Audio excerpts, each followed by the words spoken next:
Well, people wanted me to succeed. They wanted the school to succeed. And I had so much positive support at Hardtner that it spoiled me.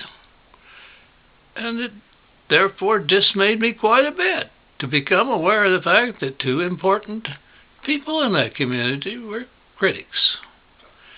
The first one I noticed was the editor of the local paper. It's weekly. And I don't remember that he ever really said anything too much, but I detected that he was a little critical of the school superintendent. Guess I ought to go back. I've got clippings from most of the school districts later. I guess I ought to go back and see if that little paper was microfilmed and if copies are available where I could take a real look and see just was he really critical, and if so, what were the criticisms? But it didn't bother me that much. The other one, though, was a horse of a different color. We had chosen the Methodist Church as our church home in Hardtner. I can't remember what the other church was, but it was one that we weren't particularly familiar with.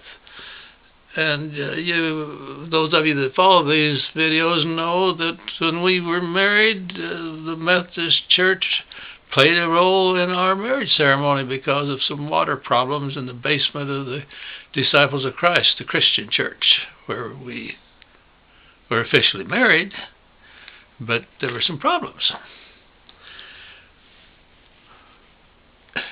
In his sermons, the man would illustrate his sermons with stories from his past.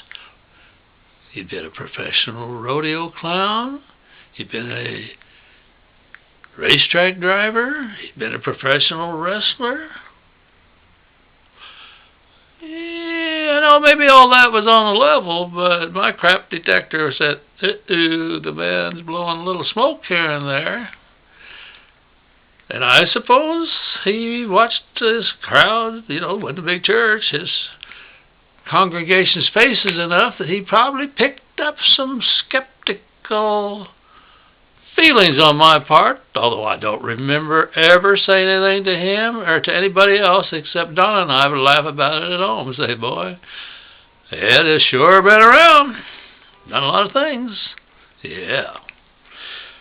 Well, that wasn't a problem, except that somewhere in the middle of that first year, I began to get unsigned,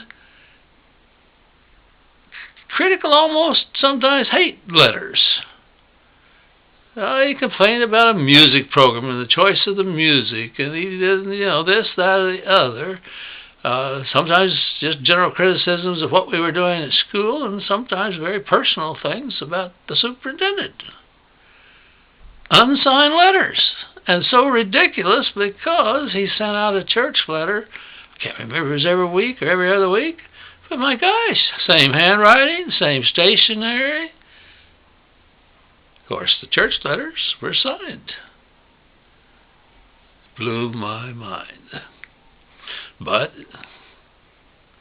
like the church people, and he wasn't irritating or anything. He didn't drive us away. Didn't make us even consider leaving the church. But I wasn't very happy with him either, as you can well imagine. But I certainly never confronted him in any way. Never let him know that I knew that he was sending those unsigned letters. I just, had the feeling, that's pretty darn strange. You'd think a minister, if he's got a crow to pick, would be professional about it, come over and get it on the table and give you a chance to respond.